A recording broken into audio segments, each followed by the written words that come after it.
Vamos embora, vamos embora.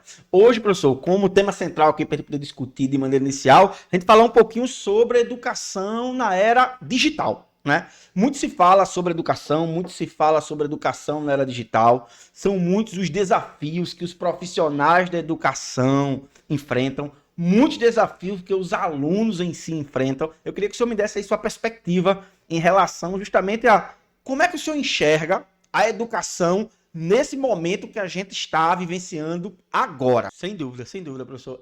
Eu estava também numa conversa justamente sobre educação, né? O senhor trouxe essa imagem aí, eu tenho certeza que todas as pessoas que estão ouvindo a gente aqui agora já viu essa imagem. E talvez tenha tido o mesmo pensamento comum que as outras pessoas tiveram, e aí o senhor trouxe um olhar diferente em relação a gente. Eu estava numa discussão sobre educação na universidade, muito recentemente, e aí a pessoa estava discutindo o seguinte: será que essa era digital, a educação digital, o EAD, ou as atividades flex, ou a inteligência artificial, elas vão acabar com o professor, ou seja, não vai ter mais professor, só vai ser uma inteligência artificial ou um tutor ensinando a gente? E na hora que a pessoa abriu essa chave, na minha cabeça a primeira pergunta foi: não, claro que não, né?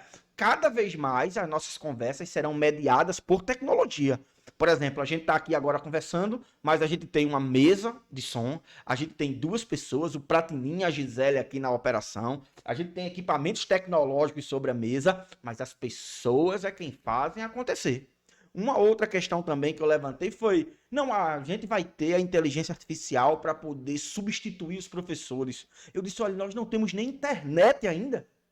Em muitas instituições, nem internet se tem. Imagine você ter uma disponibilidade tão digital como essa. Então, eu queria que o senhor me dissesse assim um pouquinho sobre as suas impressões. Primeiro, sobre as novas tecnologias, ferramentas, entre outras, e a sua expectativa em relação à utilização da inteligência artificial nesse contexto.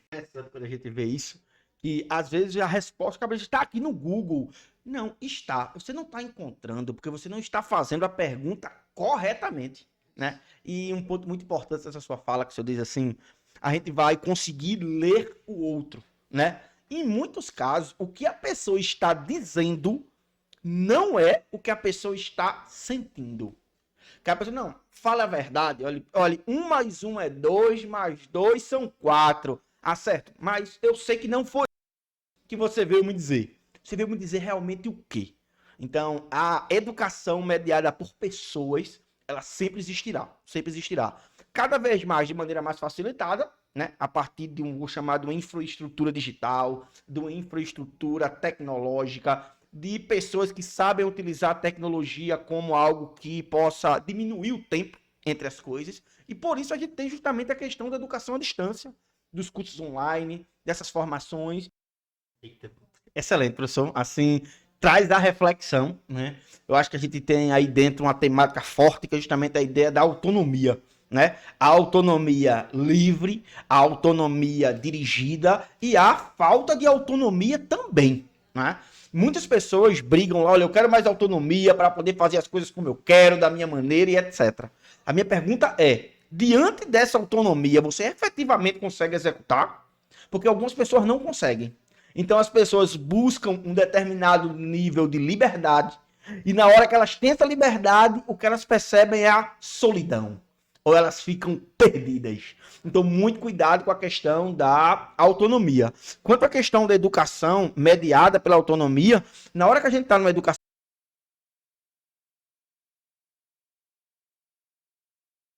qual é o grande papel da educação digital, da educação EAD? É fazer justamente isso.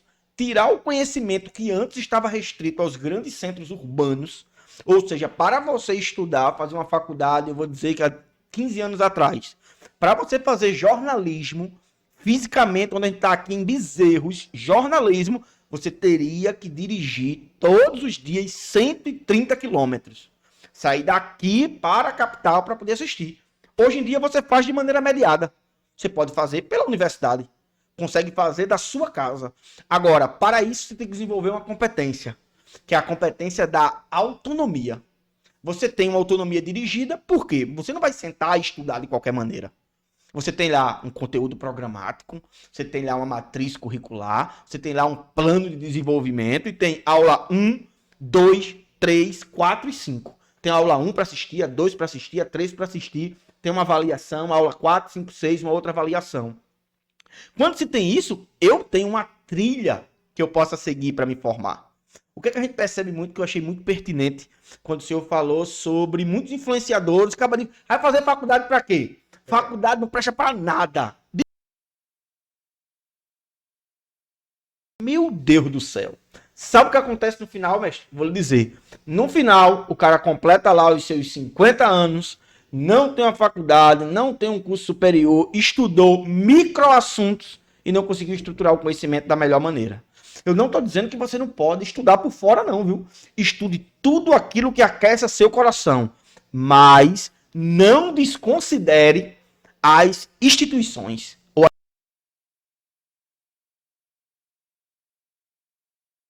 Num prédio do IMET, somos passageiros. O IMET está aqui, foi fundado em 2013, fazem 10 anos agora, que a gente tem, né? Daqui a 200 anos, espero que ele esteja por aí também. Certamente não serei eu que estarei aqui entrevistando um outro professor, mas as instituições são perenes. Então você que está aí escutando muito sobre não faça faculdade que não serve de nada, esse conselho é errado e é equivocado. Minha orientação é: estude aquilo que você deseja estudar, alinhado com aquilo que você gosta. Você quer criar um blog, quer trabalhar com comunicação, faça o curso de jornalismo, de comunicação institucional, de publicidade e propaganda, de relações públicas, de relações internacionais. Junta o útil ao agradável. Quer empreender? Então vai estudar administração, vai estudar empreendedorismo, vai estudar gestão, vai estudar gestão de negócios. Ah, não, é porque eu quero mesmo marketing digital, que eu vi aí com marketing digital tá pegando fogo. Faz a graduação em marketing digital. Tem a graduação em marketing digital para você poder fazer. Faz de casa. Isso vai custar quanto? R$150, R$140. 2 pizzas para quem tá comendo pizza ainda. E aí você alinha sua formação superior com a questão do seu desenvolvimento pessoal. Agora, nem foque exclusivamente nisso, porque tem um problema também, né? Pessoas que são só teoria. Teoria. Eu mesmo tenho 55 faculdades, 200 pós-graduações, 30 mestrados e 80 doutorados. Aplicou o quê? Nada. Você tem um problema. Eu estava escutando isso hoje de manhã, né? Estava numa mentoria e nessa mentoria a pessoa estava falando sobre a importância da educação. Qual a diferença da educação normal e da educação na prática? Ele disse, olha, se você for estudar alguma coisa agora, professor, agora, que você não vai utilizar agora, não precisa você estudar agora, não. Você vai estudar agora o que você vai utilizar agora. Porque somente estudar e não colocar em prática, você corre o risco de ficar apenas obeso mentalmente. Uma grande verdade. Porque eu estou dizendo isso, que eu também fico, né, tenho capilaridade em alguns setores, e aí você conhece, tem pessoas que têm 5 cursos superiores, viu? 5. E mais diversos possíveis. Tem pessoas que têm 5 cursos técnicos, nos mais diversos possíveis. Eu, quando estava na UPE, a gente estava nesse momento, estava fazendo ainda a questão da MBA. E aí tinha um cara que tinha 4 pós-graduações. E aí o professor Trigueiro, não lembro, feito hoje, olhou para ele e disse, o que é que você está fazendo aqui? Eu acabei de... Já é minha 4ª. Ele disse, você quer a 4ª pós-graduação para quê? Eu disse, não, porque eu quero fazer a 4ª para me especializar. Ele disse, ou você vai para o mestrado, para depois você ir para o doutorado, ou você coloca em prática o que aprendeu. Esse tempo que você está aqui era o tempo de você estar colocando isso em prática. Então, a decisão para você poder ser referência, como é que eu sou referência? Eu quero que quando alguém pense em educação, pense em mim, pense em Maviel Marculino. Eu quero que quando alguém pense em educação profissional, pense em Jardiel ou no Instituto Moura. Eu quero que quando alguém pense em qualquer área do conhecimento, tem uma pessoa que é referência. Quando essa pessoa não existe, meu amigo, quando você é a pessoa que está em 30 lugares, na verdade, você não está em nenhum. Existe um conceito, principalmente direcionado ao empreendedorismo, que é o empreendedor cereal, né? É o empreendedor que investe ali em vários setores, em várias áreas de atuação. Esse tipo de empreendedor, ele está muito mais como investidor do que como empreendedor. Porque ele investe numa área específica, é bem sucedido ali, e depois que ele está ali, os recursos que estão ali, que ele traz para as outras áreas. Então você que está agora decidindo qual carreira vai seguir, certo? Busque um leme. Escolha uma avenida e siga nessa avenida. Que é a ideia de propósito, né? O que é propósito? O pessoal discute muito sobre isso, né? O que é propósito? Conversa um pouquinho, pessoal. O que seria propósito? Até porque a gente não sabe, né? Por quais experiências a pessoa já viveu.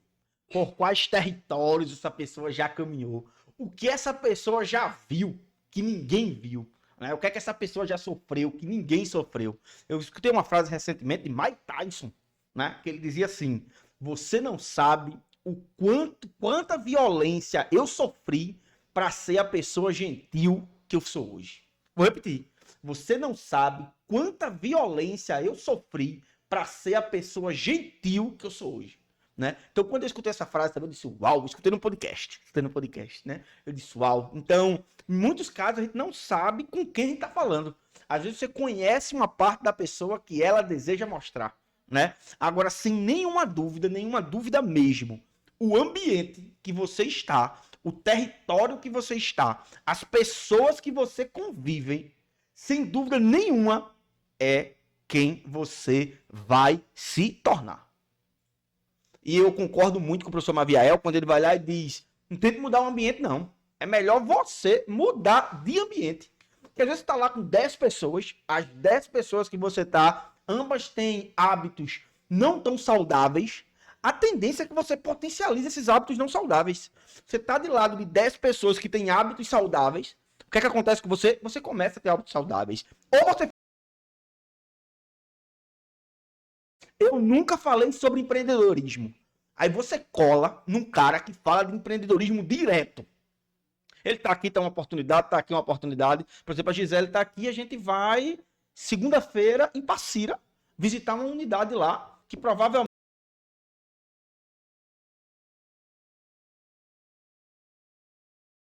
Não sei. Tem um interesse médio, mas eu vou lá. Porque uma vez eu tava conversando com um professor, independente do senhor ir adquirir ou não, vá visitar. A gente estava conversando sobre um prédio aqui em Bezerros, né? Que eu pensava em alugar para um momento futuro. Eu disse, não, professor, mas vai ser lá para frente. Ele disse, vá visitar, certo? E é o que eu vou fazer na segunda-feira. Vou visitar lá para Cira, tal, vou ver a unidade, como é que tá e etc. Meu interesse é médio. Médio. De médio para baixo. Porque se fosse de médio para alto, você já estaria escutando eu dizer assim, vou lá para adquirir. Quem me conhece sabe. Energia tem. Energia tem. Muita. Cuidado com as pessoas que você anda. Muito cuidado com as pessoas que você conversa. Muito cuidado com o que você está botando para dentro. Porque tem gente, meu amigo, que é pessimista do início ao fim. Né? Conversar assim com uma pessoa, passar um tempo com ela, que eu acho que a pessoa reclamou. O professor me acompanha no que eu estou dizendo.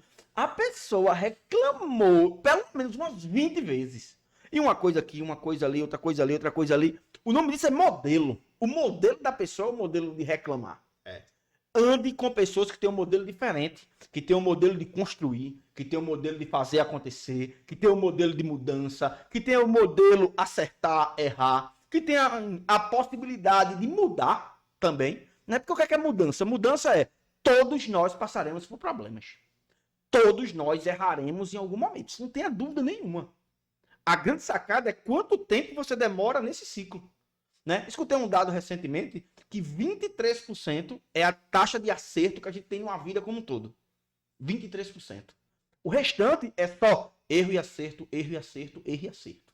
Então, como é que a gente faz para que quando acontecer algum problema, seja na vida pessoal, na vida profissional, nos negócios, a gente está preparado para isso? Que é o que a gente chama de pivotar. O que é pivotar? Meu negócio é uma loja que vende material estético. Sendo que agora eu vou fazer a mudança de venda de material estético, ou bijuteria, etc. E agora eu vou começar a vender artigos de festa. O professor é muito distante. Eu sei que é muito distante. Mas se você não tiver uma outra opção, a não ser essa migração, você vai lá, dentro da sua loja atual, você coloca uma prateleira de artigos de festa. E aí você vê se realmente funciona. E você vai virando o negócio, até talvez você precisar mudar novamente ou virar uma loja de artigos de festa. Ou você é uma loja de artigos de festa e a partir de agora você vai virar uma loja de roupa. Esse é o mais estranho que eu consegui pensar aqui. Você vende lá artigos de festa, pensa que não tem uma prateleira com algumas roupas. Depois a pessoa que foi lá comprar, você vai lá, tem umas bermudas aqui. E pensa que não, você foi lá e girou a coisa toda. Porque alguns negócios vão ter prazo de validade, como outros não. Então, cuidado, você que está ouvindo a gente aqui, com o ambiente que você está. E eu vou abrir o espaço para poder fazer esse registro. Eu estava conversando com uma pessoa recentemente, né? E conversando com essa pessoa de maneira muito tranquila assim. E aí a pessoa reclamando porque a pessoa trabalha demais. Já pensou? Eu acho, professor, que o senhor trabalha demais. Eu acho que o senhor está passando dos limites. Eu acho até que o senhor se perdeu. Já pensou? Na hora eu parei assim, né? E agora eu disse, eu não vou responder não. Mas bateu aquele queimou, não tem no coração? Responder. Eu disse, como assim? Você acha que eu me perdi? Você sabe para onde eu estou indo?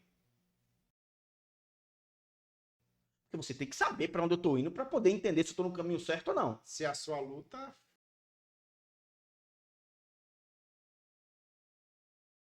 Uma colada boa aqui, né? Você sabe para onde eu estou indo? Porque eu não me lembro de você nas nossas últimas reuniões, não. Que a gente fez aqui, parece que não está indo, não. Mas é porque, e se arrepender no final? No final eu não vou me arrepender, não. Eu vou sentir orgulho. Quem vai se arrepender é você. De estar vivendo essa vida que você acha que está vivendo. Porque existem vários tipos de montanha. Esse é o problema do ambiente que você está. Vamos pensar em 3 montanhas. Cuidado com quem você se compara e com o ambiente que você está. Às vezes você está muito preocupado em olhar para o coleguinha que está ao lado. Sendo que a montanha do coleguinha é até aqui. A montanha do coleguinha é 30 metros. E o seu coleguinha já está comemorando em cima da montanha dele. Seu coleguinha está feliz e autorrealizado. Aí você olha para o outro lado, a montanha do outro coleguinha é de 50 metros. Você está no metro número 40. Então você olha para o seu coleguinha que está comemorando a montanha lá dos 50 metros e diz, eita, poxa, ele está à minha frente. Vou lhe dar uma dica. Olhe para frente. Siga o seu percurso. Porque a sua montanha talvez tenha um tamanho diferente dos demais. A minha montanha, por exemplo, tem 100 metros. Então eu não posso me comparar com uma pessoa que a montanha dele só tem 30. Eu também não posso me comparar com uma pessoa que a montanha dele tem 50, porque a minha tem 100. Então a quantidade de energia, dedicação, conexões, relacionamento, trabalho, aquisição tecnológica, desenvolvimento pessoal, profissional, infraestrutura é diferente. Não é a mesma. Se fosse a mesma, era muito tranquilo. Ele chegar na minha montanha lá de 30 metros e dizer, sou uma pessoa feliz.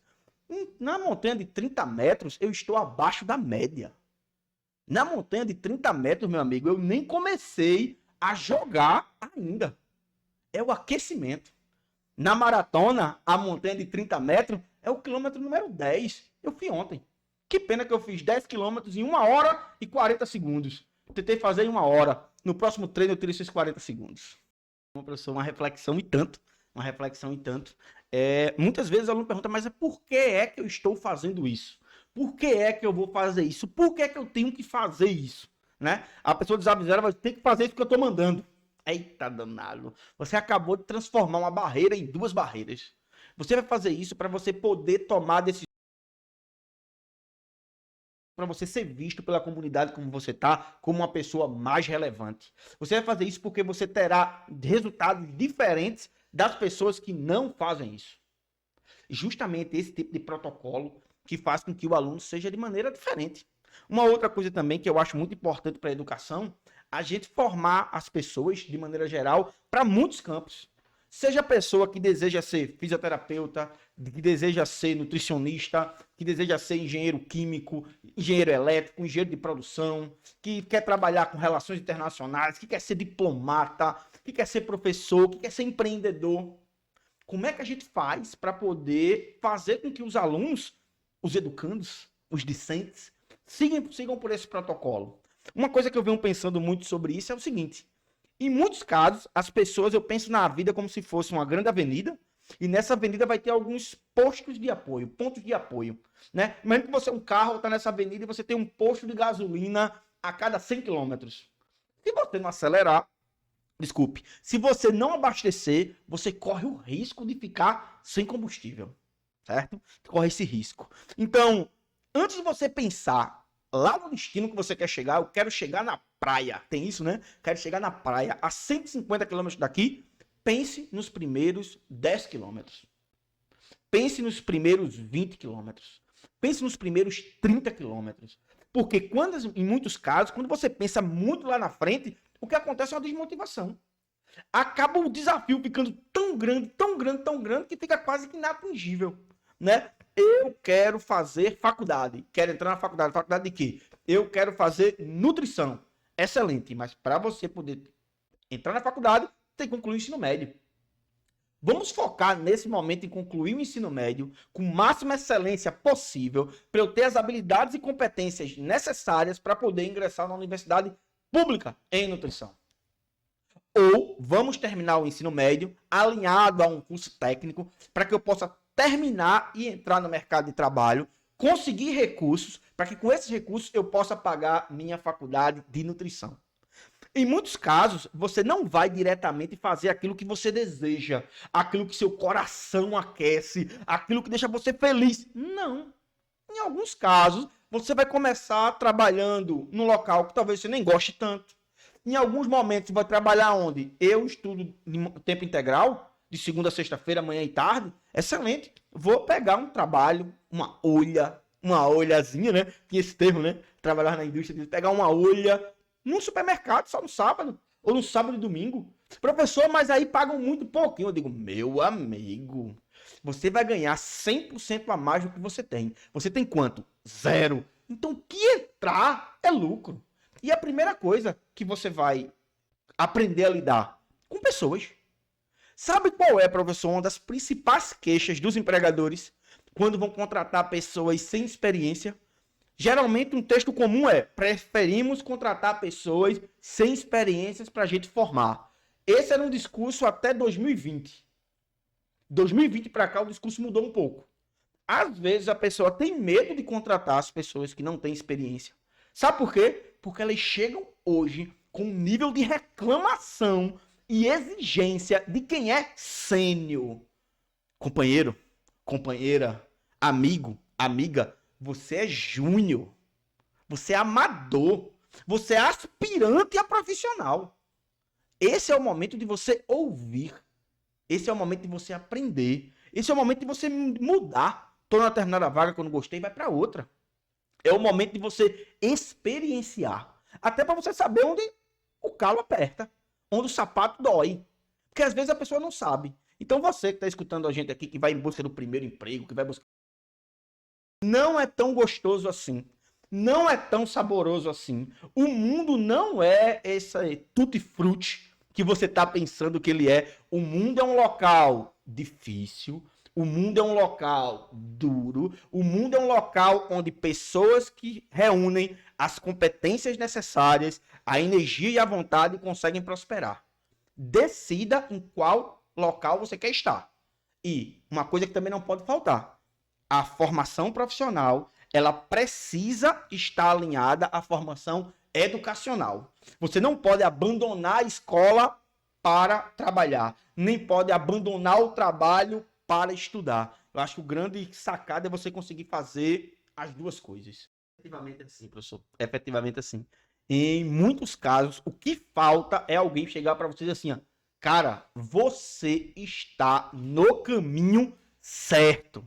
A direção está correta, porque o percurso é longo. São 42 quilômetros. O percurso é longo, mas o caminho está certo. Você não precisa pensar apenas dessa maneira, não. Porque depende da comunidade que você esteja, se você for tiver um salário mínimo na carteira assinada, você é a elite da elite da elite do lugar. Você é a ponta da lança. A ponta da lança, isso mesmo. Tá aqui, viu? É. Ponta da lança naquele território, porque ninguém tem algo a mais. Então, em vez de você pensar que eu vou trabalhar, por exemplo, na sorveteria Polo Norte, né, que é a sorveteria do professor Maviael, eu posso pensar em como eu vou ter uma sorveteria. Em vez de trabalhar num restaurante de Seu José, como é que eu faço para abrir o meu restaurante? Em vez de pensar em eu vou fazer o curso de medicina, como é que eu faço para comprar um hospital e ser dono do hospital?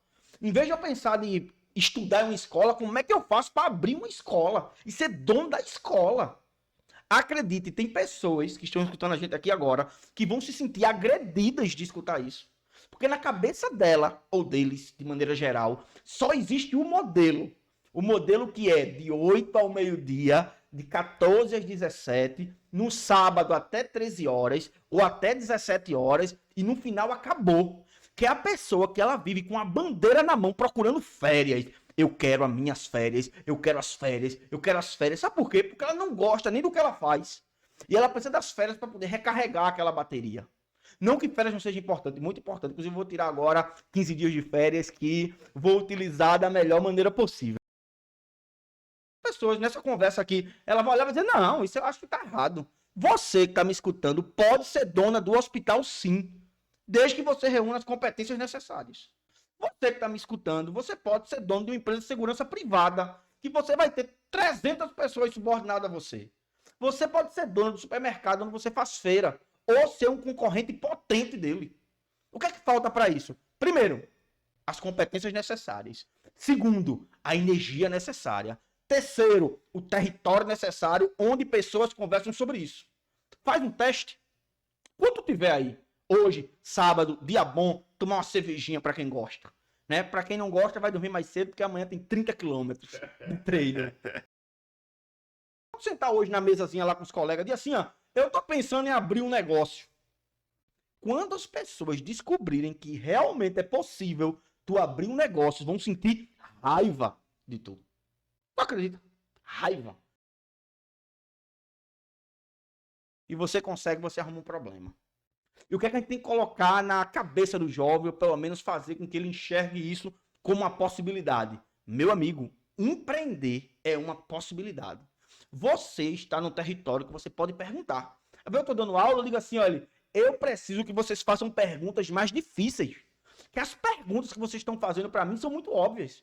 E vocês têm que aproveitar o tempo que eu estou aqui com vocês. Que eu não vim dar apenas uma aula, não, sobre empreendedorismo, ou uma aula de legislação tributária, ou uma aula de contabilidade. Eu não vim dar você aula de contabilidade, não, meu amigo. Da aula de contabilidade é o roteiro. Eu quero dar aula de contabilidade e dizer a você quais são os problemas contábeis que você enfrenta na hora que você abre um negócio. Eu quero dar aula de contabilidade a você e fazer você descobrir quais são os gargalos na contratação de um funcionário e na demissão. Sem as perguntas certas, a gente conversou um pouquinho antes, né? Você acaba não conseguindo fazer. Mas aí, professor, tem uma questão para o senhor aqui, né? Como é que faz para fazer esse alinhamento entre empreendedorismo e carreira? Empreendedorismo, se você quer empreender em alguma área, se eu puder recomendar a você aqui, trabalhe na área primeiro. Entenda lá qual é o gargalo. Tem um amigo meu, por exemplo, agora que está empreendendo em vender peças de caminhão. Né? Vender peças de caminhão. E da onde veio essa história de vender peças de caminhão? Veja que é uma coisa que está completamente fora do meu radar. E ele me conta, pessoal, eu estou empreendendo assim, vou comprar uma peça assim, assim, assado. Ele tem 20 anos de trabalho, meu amigo. Numa empresa que é representante comercial que vende peça de caminhão. Né? Então ele tem lista de fornecedor, ele tem listas de clientes, enxergar o mercado, ele tá vendo um local que ninguém vê. Quem é que você conhece que ia se atrever, sem antes ter trabalhado no local, a abrir um local que vende peça de caminhão? E eu digo, mas qual é a principal necessidade? Que eu gosto de perguntas difíceis. Para eu abrir uma peça de caminhão, eu, Jardiel, preciso de quê? Eles precisam de um galpão. Eu disse, um galpão? Ele disse, é. Porque você tem que ter a peça disponível. Porque a gente consegue aumentar o preço bastante, em média 30%, 35%. Se for para pedir, ele consegue pedir em qualquer lugar, então ele pede no grande. Mas geralmente quando o caminhão quebra, ele quer na hora. Então a peça que era 1.000, a gente vende por 1.400, 1.500, 1.600. E tem mecânico que vai colocar. Essa peça que era R$ 1.000, a gente vai deixar um lugar por 2.000, 2.500 reais. Eu disse, uau, é um negócio. É uma expertise. De onde veio? Do trabalho dele. Primeiro ele trabalhou. Agora, cuidado para você não começar a trabalhar 3 meses depois, 90 dias, você não vivenciou nenhum ciclo e se achar um matador de mundos. Não é assim. Experiência é uma das poucas questões na vida que requer um tempo de maturidade. Eu vou dizer a você um tempo de experiência razoável. 18 meses. Razoável. Um tempo de experiência bom. 3 anos. Você conseguiu vivenciar vários ciclos daquele negócio. Professor, mas eu consigo em 2 meses, você consegue em 2 dias, se você quiser. Mas a experiência conta que com a instrução correta, 18 meses. Eu quero abrir um restaurante. Tem uma colega que eu atendo aqui, né, nas minhas consultorias, que é dona de um restaurante. Eu quero abrir um restaurante também. Primeiro eu vou trabalhar com ela, até para descobrir o seguinte: se eu abrir um restaurante hoje, quantos quilos de feijão eu faço? Quantos quilos de arroz? Quantos quilos de carne? Ou eu vou preparar uma mesa inteira e no final só vou vender 10 e vou fazer o que com o resto da comida? Se você nunca trabalhou no restaurante, você não sabe não. Você vai preparar almoço para 30 pessoas, só vai vender 5 e vai ter um prejuízo de 25 almoços. Aí você, de maneira amadora, vai guardar esses 25 na geladeira para vender no outro dia. No outro dia, quando tu conseguir 5 clientes novamente, eles vão dizer a comida tá ruim. Tu, em vez de ter 10 clientes, tu perdesse os 5, tá com 0 clientes. É um processo. Se conseguir alinhar isso, eu tenho um problema. A não ser quando eu já nasci em um lugar onde as pessoas discutem sobre empreendedorismo. Né? Eu quero que um dia um filho meu, quando a gente for conversar, converse sobre empreendedorismo. Mavielzinho, quando for conversar com o senhor sobre empreendedorismo, pai, eu quero abrir um negócio, você vai responder o que para ele?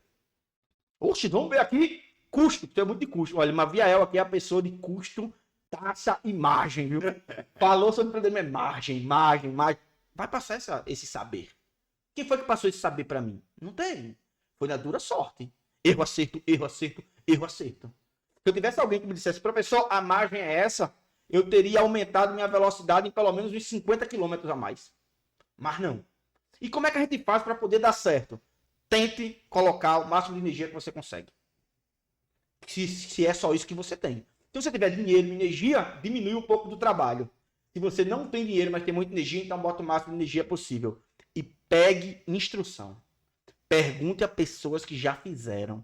Eu não conheço ninguém. Mentira. Você só não está conseguindo olhar para a direção correta. Você pode perguntar numa caixinha de pergunta que um bilionário acabou de abrir. Que eu já fiz pergunta e fui respondido. Então, você pode chegar lá e perguntar, ó, como é que faz isso aqui? Eu quero abrir um negócio hoje, como é que eu faço? Procure instrução. E se você acessar o YouTube, pelo amor de Deus, vai ter lá, por exemplo, 10 mil horas de conteúdo. Evidentemente, dessas 10 mil horas, dá para salvar aí uns 20 horas, 30 horas de conteúdo de verdade. Mas você tem por onde começar. Até ter acertado, mas não foi de maneira racional. Eu tinha um chefe que ele me disse uma vez assim, ele disse, Jardiel, eu fazia a folha de pagamento de 2 empresas, trabalhando no departamento pessoal. Jardiel, o problema não é você acertar, não. Eu quero saber quando você erra e quando você encontra o erro. Isso vai fazer, que eu era júnior nesse tempo, né? Isso vai fazer você sair de júnior para pleno. Qual a diferença da pessoa que é iniciante e da pessoa que tem o conhecimento pleno da situação? O pleno, quando ele erra, ele sabe onde encontrar o erro. Então a inteligência emocional é isso. Quando você e todas as pessoas passariam por cima como se fosse um trator e você para e faz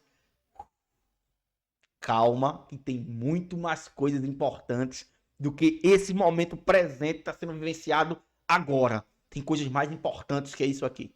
É difícil. É difícil. Professor, aí na sua fala, né, que eu achei muito bacana, principalmente o você não sabe para onde eu vou lhe levar ainda, né? Às vezes, quando eu tô conversando com alguém, eu digo, mas você tá sobre o que eu digo, meu amigo, isso aqui é 60% do que eu sou. Falta 40%. Você não tá ligado ainda não. Vem muita coisa pela frente, mas muita coisa pela frente. Ou isso aqui é 40% do que eu sou, falta uma jornada de mais 60%, né? Que é justamente esse tipo de mentalidade. Mas uma questão bem importante, que eu acho justamente quando a gente fala sobre isso, né? É, antes de você poder cobrar por aquilo que você vai fazer, você tem que ter algum resultado, né? Às vezes, em muitos casos, a pessoa já quer chegar cobrando sem ter resultado nenhum.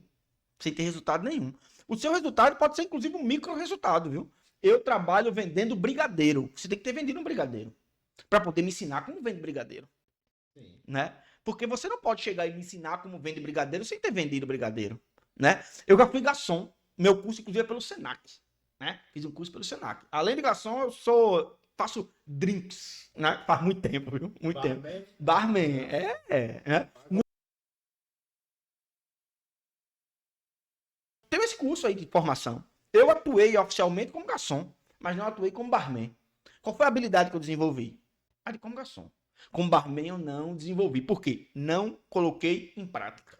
Então, seja o que for que você esteja aprendendo, estudando, coloque em prática. Sempre existe um espaço para que você coloque as coisas em prática. Agora, cuidado para você não pressionar as coisas antes do momento certo. Feito o relato que o senhor trouxe, uma pessoa que quer lhe dar uma informação e quer lhe cobrar 10 mil reais. Essa pessoa deveria lhe dar 50 informações.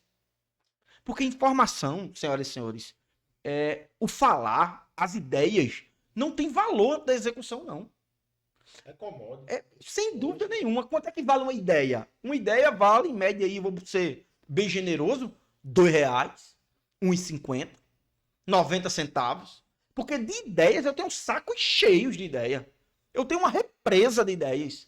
A grande sacada é quem colocou a ideia em prática. Ainda vou ser mais agressivo. A ideia que você tem não é sua. A ideia que você tem é de qualquer pessoa do planeta que colocar ela em prática. Meu sonho, a minha ideia é abrir um açaí. Maviel Marculino vai lá e abre açaí. Eu vou lá e digo, Maviel Marculino roubou minha ideia. Claro que improdutivo o suficiente para não colocar a ideia em prática.